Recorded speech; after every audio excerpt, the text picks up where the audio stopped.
আসসালামু আলাইকুম সম্মানিত ভিউয়ার্স, সকলকে স্বাগত জানাচ্ছি আজকের আলোচনায়। আজকের আলোচনার বিষয় আমাদের পার্বত্য অঞ্চল। আপনারা নিশ্চয় জানেন বাংলাদেশের তিনটি বৃহত্তম জেলা খাগড়াছড়ি, রাঙ্গামাটি এবং বান্দরবন। বাংলাদেশের টোটাল আয়তনের ১/১ মানে হচ্ছে ১০ ভাগের ১ ভাগ ভূমি এই তিন জেলায়। তো এটা গত কিছুদিন থেকে খুবই অশান্ত।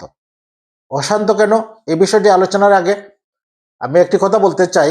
আমাদের বিভিন্ন আলোচক বিভিন্ন মিডিয়ায় আমাদের জাতিসত্তা, আমাদের পাহাড়ি বাঙালি নিয়ে ভুল ব্যাখ্যা দিচ্ছেন। এখানে একটু আলোকপাত করতে চাই। আপনারা নিশ্চয় জানেন বাংলাদেশে প্রায় ৫২টির মতো জাতিগোষ্ঠীর বসবাস। এর মধ্যে একটি হচ্ছে বাঙালি, মণিপুরি, পাহাড়ি, আদিবাসী, মারোয়াং, এইভাবে খাসিয়া, এভাবে প্রায় ৫২টি জাতিগোষ্ঠীর বসবাস। প্রত্যেকের মাতৃভাষা আলাদা, কৃষ্টি, কালচার, সংস্কৃতি আলাদা। আমরা যদি সবাইকে বলি সবাই বাঙালি হয়ে যাও, এটা খুবই বোকামি কাজ, যেটা পাকিস্তান করতে চেয়েছিল। আমাদেরকে পাকিস্তানি বানাতে চেয়েছিল, আমাদের মাতৃভাষাকে উর্দুতে পরিণত করতে চেয়েছিল, যার জন্য আমরা ৫২ ভাষা আন্দোলন করেছি। এটা বাংলাদেশে কখনো সম্ভব না। এখানে ৫২টি নৃতাত্ত্বিক গোষ্ঠীর বসবাস, সবাই তাদের জাতীয়তা বাংলাদেশি। আপনাদের মনে থাকার কথা,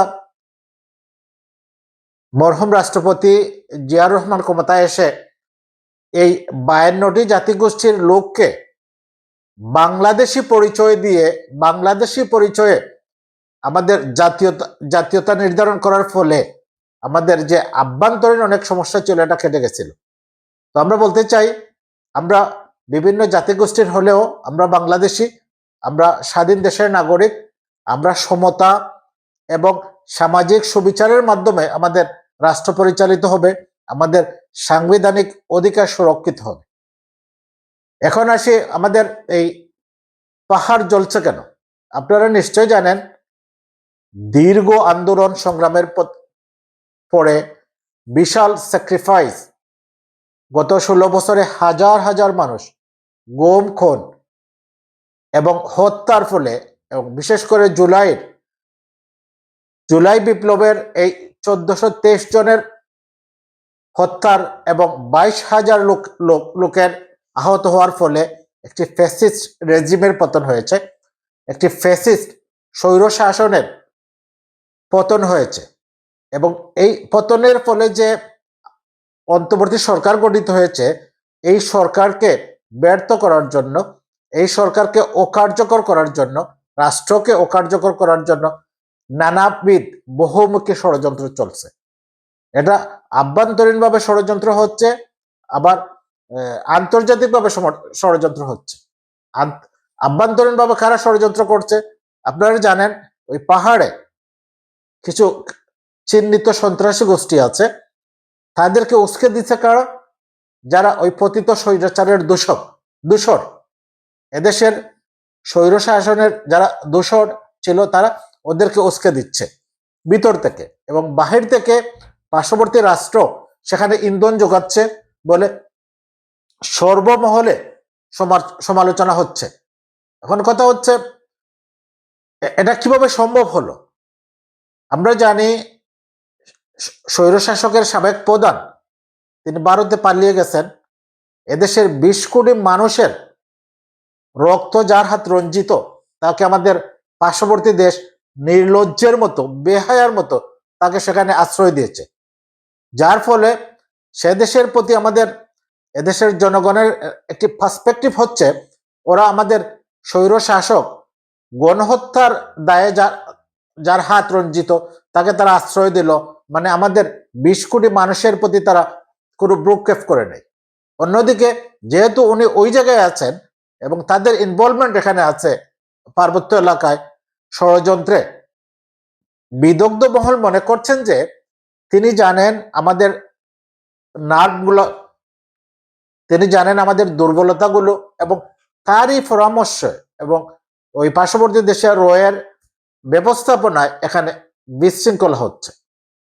তো সেনাবাহিনী সেখানে কাজ করছে, তারা সকল জাতি গোষ্ঠী, নৃতাত্ত্বিক সকল গোষ্ঠীকে নিয়ে বসেছে, প্রত্যেকের বক্তব্য শুনেছে এবং নেতৃস্থানীয় সবাই মিলেমিশে থাকার যে প্রত্যয় ব্যক্ত করেছে, এতে সুস্পষ্ট প্রতীয়মান হয় যে বাহিরের বিভিন্ন গোষ্ঠী সেখানে বিশৃঙ্খলা সৃষ্টিতে জড়িত রয়েছে।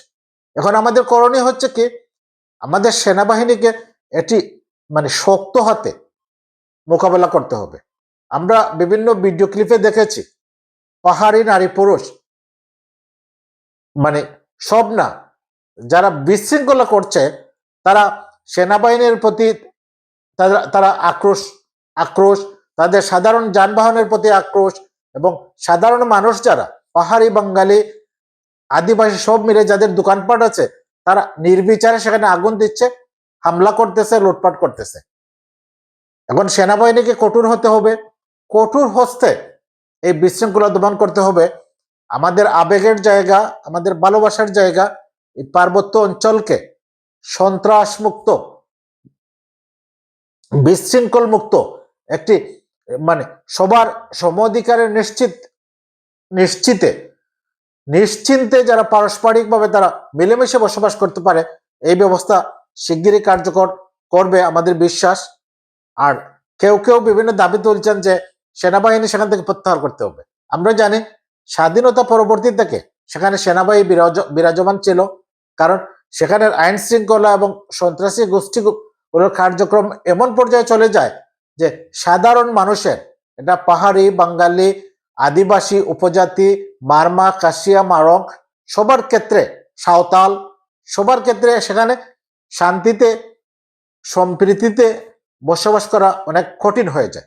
তাই সবার কাছে বলবো, সবার মানে স্ব অবস্থান থেকে আপনারা আপনাদের ভয়েস রেজ করুন।